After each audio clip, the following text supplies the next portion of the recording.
Hello and welcome back to our channel. So today in this video we are going to discuss about how to cancel HBO Max free trial. So without wasting much of our time, let's get straight into the video.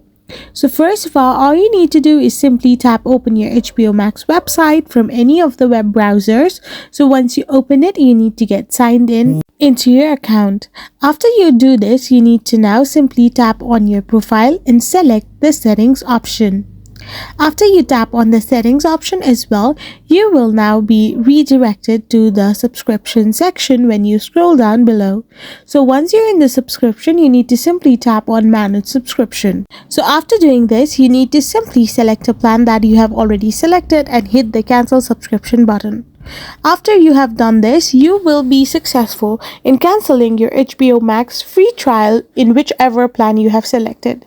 So after hitting the confirming button, you're all good to go. However, if you have signed up through a third party like Hulu or Roku, you will need to cancel your free trial through that particular app. I hope you found this video helpful, so don't forget to hit that subscribe button and do give us a thumbs up. We will be back again with more interesting videos.